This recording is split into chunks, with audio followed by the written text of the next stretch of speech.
प्रणाम देवभूमि देवरिया। आज मैं एक विशालकाय वट वृक्ष के नीचे इसलिए खड़ा हूँ क्योंकि हमारा जनपद ही ऐसे वृक्षों से परिभाषित होता था। देवभूमि देवरिया में देवारण्य था। यहाँ पर ऐसे वृक्ष थे जिसके नीचे तपस्वियों ने तप किया, तब ऋग्वेद, यजुर्वेद ऐसे वेदों का संचार हुआ। यहाँ बड़े बड़े मुनि, जिसमें शांडिल्य ऋषि, गौतम ऋषि ऐसे मुनि थे जिन्होंने इस प्रकार की रचना की। आज भी भारतीय संस्कृति उसी के ऊपर टिकी हुई है। और इस संबंध में इस पूरे क्षेत्र से प्रभावित राजा बाबू की एक फिल्म है जो कि हमारे मंदिरों की पूरी एक तरह से संरचना बताती है। इसको आप लोग अवश्य देखिए। इससे हमारे क्षेत्र का नाम पूरे देश भर में जाएगा, मेरा पूरा विश्वास है। धन्यवाद।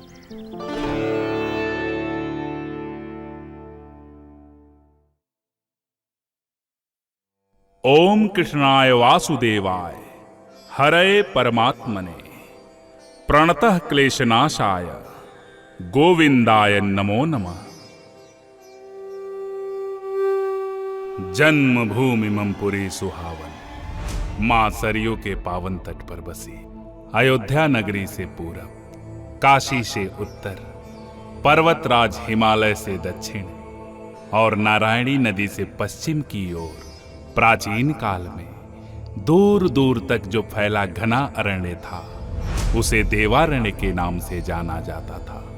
देवारण्य ऐसा वन था जहां विभिन्न ऋषियों मुनियों ने तपस्या की थी। वाल्मीकि रामायण के अनुसार ऋषि शांडिल, ऋषि गौतम, गर्ग, भृगु एवं वत्स ऋषि सहित कई सिद्ध संतों के आश्रम इसी देवारण्य तपोवन में स्थित थे।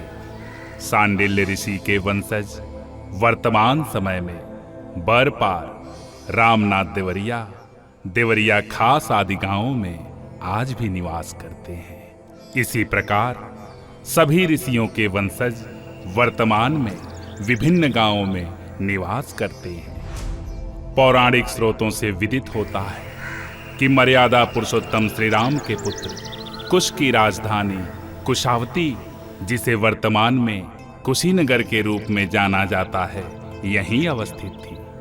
ऐसा वर्णन मिलता है कि इसी क्षेत्र से महर्षि विश्वामित्र अपने यज्ञ की रक्षा करने हेतु राम लक्ष्मण को लेकर हरिहर क्षेत्र की ओर गए थे।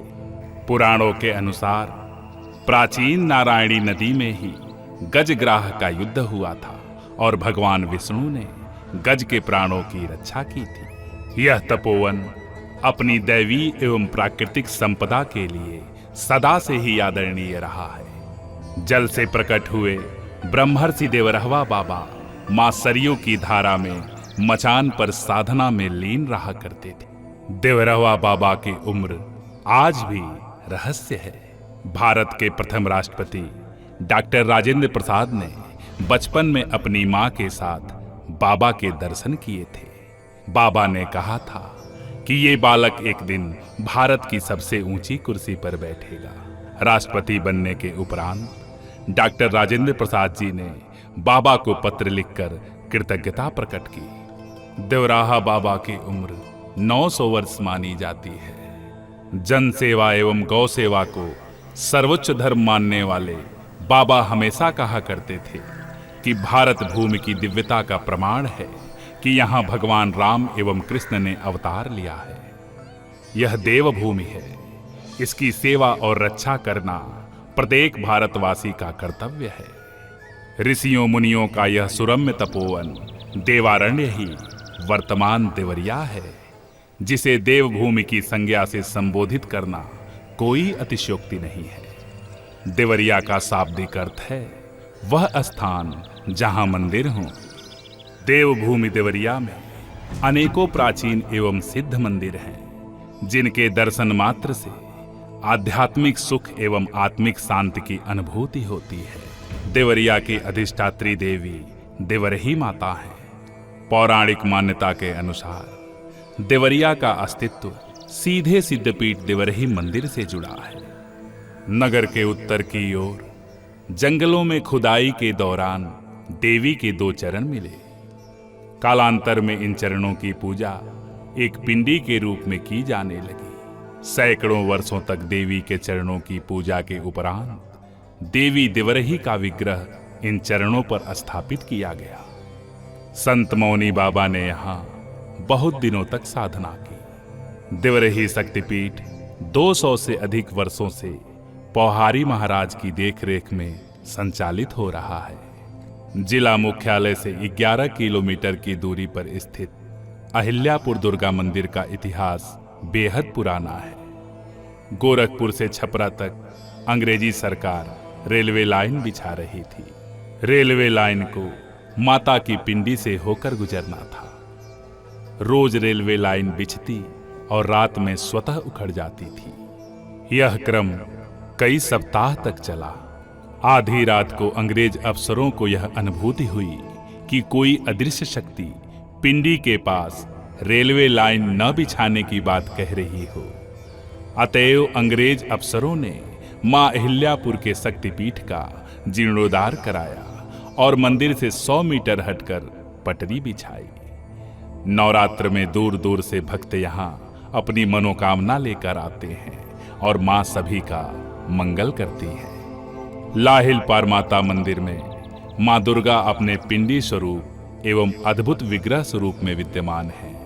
यह मंदिर देवरिया मुख्यालय से 5 किलोमीटर की दूरी पर स्थित है। गायत्री शक्तिपीठ देवरिया का प्रसिद्ध मंदिर है। यह मंदिर पूर्णतया वेद माता गायत्री को समर्पित है। यहाँ व्यक्ति के गर्भाधान से लेकर अंत्येष्टि तक वैदिक जीवन से संबंधित सभी संस्कारों का प्रतिपादन किया जाता है। गायत्री मंदिर युग परिवर्तन के प्रणेता श्री राम शर्मा आचार्य की संस्था का हिस्सा है। छोटी गंडक नदी के किनारे भटनी में स्थित जंगली जालपा मंदिर का इतिहास बहुत पुराना है।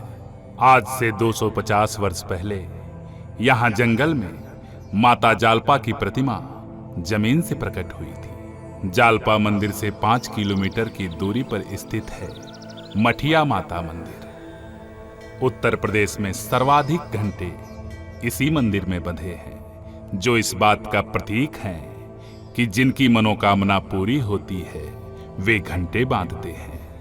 देवरिया नगर के मध्य में कतरारी खोराराम मार्ग पर अमेठी माई का प्राचीन मंदिर अवस्थित है। प्राचीन काल में यहाँ घने जंगलों के बीच बंजारों का निवास स्थल था। जमीन से उत्पन्न काली माई के विग्रह को बंजारों ने स्थापित कर पूजा अर्चना प्रारंभ की। सच्चे मन से मांगी गई सभी मनोकामनाएं अमेठी माई पूरी करती हैं और भक्त हलवा पूड़ी का प्रसाद चढ़ाते हैं। ओम त्रयंबकम यजामहे सुगंधिम पुष्टिवर्धनम उर्वारुकमिव बंधनान् मृत्योर्मुक्षीयमामृतात्। देवादिदेव महादेव का पावन धाम दुग्धेश्वर नाथ, जिसे हम सभी छोटी काशी या लहुरी काशी के नाम से जानते हैं। दुग्धेश्वर नाथ शिवलिंग उज्जैन के ज्योतिर्लिंग का उपलिंग माना जाता है, जिसे छूने मात्र से मनुष्य के सभी पाप धुल जाते हैं। प्रमाणित है कि ईसा से 332 वर्ष पूर्व महाराज दीर्घवाह के पुत्र ब्रजभान अपनी सेना के साथ अयोध्या से पूरब रुद्रपुर के जंगलों में गए। ब्रह्मबेला में उन्होंने देखा कि एक गाय एक स्थान पर नित्य प्रति अपने थन से दुग्ध की धारा गिरा रही है। उस स्थान की लगातार खुदाई करने पर स्वयंभू शिवलिंग प्रकट हुए और राजा ने रुद्राभिषेक कराया। पौराणिक मान्यताओं के अनुसार दुग्धेश्वर नाथ स्थल दधीची एवं गर्ग मुनियों की तपोस्थली रही है। जिला मुख्यालय से 35 किलोमीटर की दूरी पर मझौली राज में स्थित है दीर्घेश्वर नाथ मंदिर। यह मंदिर द्वापर कालीन है। गुरु द्रोणाचार्य के पुत्र अश्वत्थामा तीसरे पहर में पूजन के लिए आते हैं। सुबह जब मंदिर का कपाट खुलता है तो बेलपत्र और सफेद कमल के पुष्प शिवलिंग पर चढ़े मिलते हैं। महेन स्थित बाबा महेंद्रनाथ शिवलिंग भगवान शिव का अर्धनारीश्वर स्वरूप है। मान्यता है कि इसके दर्शन मात्र से अकाल मृत्यु से मुक्ति मिल जाती है। देवरिया का सोहनाग स्थल परशुराम धाम के नाम से जाना जाता है, जहां अति प्राचीन भगवान परशुराम की मूर्ति एवं स्वयंभू शिवलिंग है। भगवान परशुराम मंदिर परिसर में चमत्कारिक कमल सरोवर है जिसमें स्नान मात्र से चर्म रोग ठीक हो जाते हैं। देवरिया जिला मुख्यालय से 50 किलोमीटर दूर बिहार राज्य की सीमा पर सोहगरा धाम स्थित है। श्रीमद् भागवत पुराण के 7वें स्कंद में वर्णन है कि द्वापर युग में राक्षस राज बाणासुर ने इस बाबा हंसनाथ मंदिर का निर्माण कराया था। बाणासुर की साधना से प्रसन्न होकर विशालकाय शिवलिंग प्रकट हुआ। महादेव की कृपा से बाणासुर को 10,000 भुजाएं और करोड़ों हाथियों का बल प्राप्त हुआ। इस मंदिर की एक और बात विशेष है कि एक तरफ की सीढ़ियां उत्तर प्रदेश की सीमा में हैं, तो दूसरी तरफ की सीढ़ियां बिहार राज्य की सीमा में हैं। देवारण्य में ही त्रेता युग का कुबेर स्थान मंदिर भी स्थित है। कुबेर ने यहाँ भगवान शिव की आराधना की है। पड़रौना के राजा भूप नारायण ने कुबेर स्थान मंदिर का निर्माण कराया था। जो सच्चे मन से इस मंदिर में भगवान शिव की आराधना करता है उसे भगवान कुबेर धन धान्य से भर देते हैं। कुछ दूरी पर स्थित है मदनपुर मंदिर और डमूर स्थान मंदिर। देवभूमि देवरिया में बाबा सोमनाथ का अति प्राचीन मंदिर स्थित है। ओम नमः पार्वती पतये हर हर महादेव। देवों के नगरी देवरिया में श्री चतुर्भुजी नारायण स्वयं विद्यमान है। ठाकुर जी के स्वयंभू विग्रह की सेवा के लिए श्री हनुमान जी महाराज साक्षात रूप से बारीपुर धाम में निवास करते हैं। बारीपुर हनुमान मंदिर 500 वर्षों से अधिक प्राचीन है। इस मंदिर की सबसे बड़ी विशेषता है कि यहाँ माया का वश नहीं चलता। जो भी भक्त बारीपुर मंदिर में श्री हनुमान जी से अपनी समस्या कहता है उसकी समस्या समाप्त हो जाती है। नासे रोग हरे सब पीरा, जपत निरंतर हनुमत बीरा। देवरिया मुख्यालय से 15 किलोमीटर की दूरी पर बनियानी गांव में स्थित है वीर बजरंग बली की 51 फीट ऊंची प्रतिमा। देवरिया नगर में मनोकामना पूर्ति हनुमान मंदिर राघव नगर में स्थित है। प्राचीन राम जानकी मंदिर में मर्यादा पुरुषोत्तम राम, मां सीता और लक्ष्मण सहित विराजित हैं, जहां भक्त हनुमान सेवक स्वरूप विद्यमान है। नगर में दक्षिण भारतीय शैली में निर्मित तिरुपति बालाजी का मंदिर है जो भक्ति वाटिका के नाम से विख्यात है। पूरे पूर्वांचल में यह इकलौता तिरुपति बालाजी का मंदिर है। वेंकट रमणा गोविंदा गोविंदा, हारे का सहारा बाबा श्याम हमारा। नगर के मध्य में श्याम मंदिर अवस्थित है।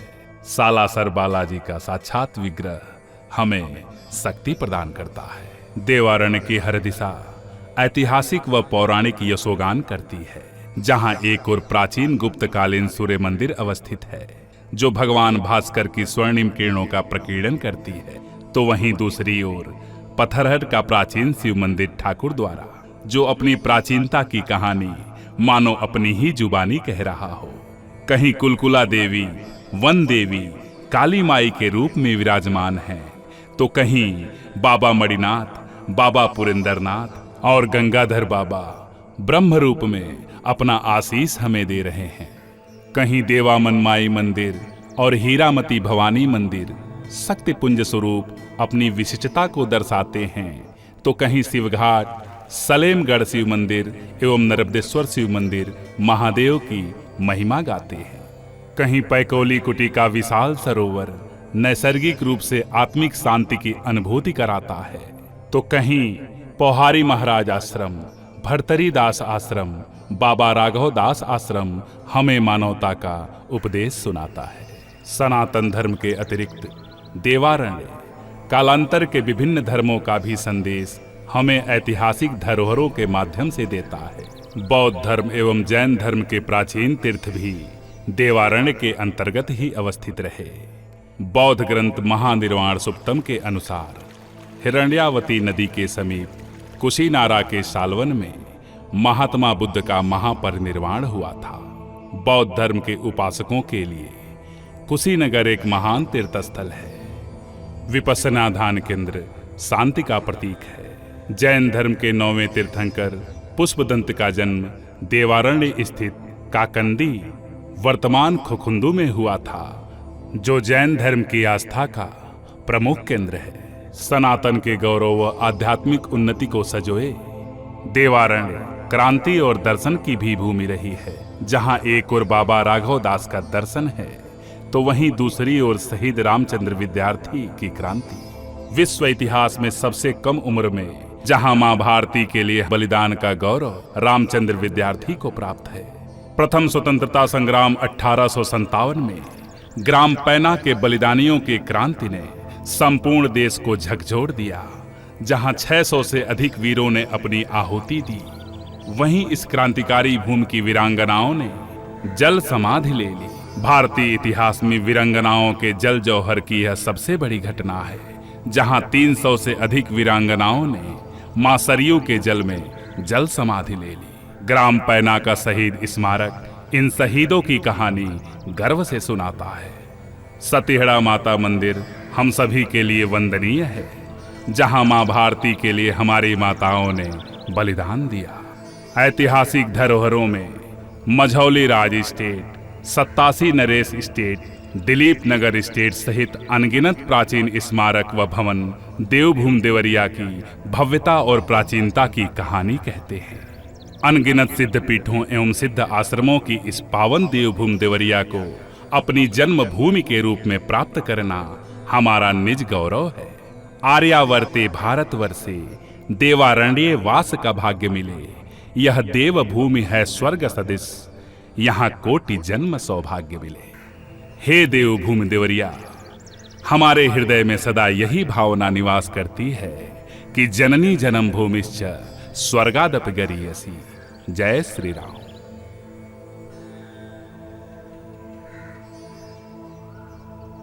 प्रणाम देवभूमि देवरिया।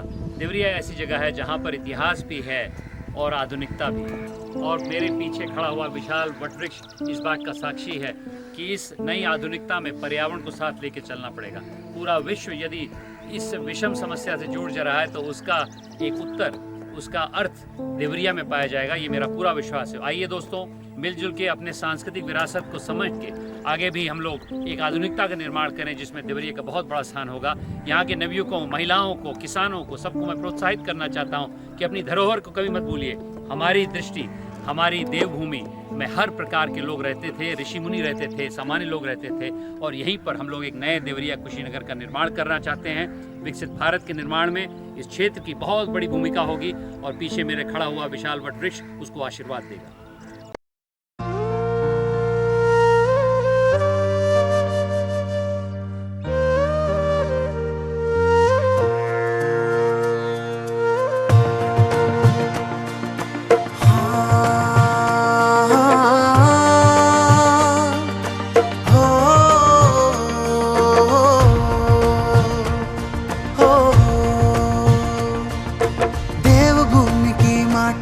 मस्तक का चंदन है, देवभूमि की माटी मस्तक का चंदन है। सिद्ध भूमि है, तपोभूमि है, इसको वंदन है। हरे भरे वृक्षों से सजा सुंदर अरण्य है। मंदिरों की कथा सुनाए देवारण्य है। ऋषि मुनि जहाँ तूने रमाए, देवारण्य वो भूमि कहलाए। देवों की अनुभूति कराए, देवारण्य वो भूमि कहलाए।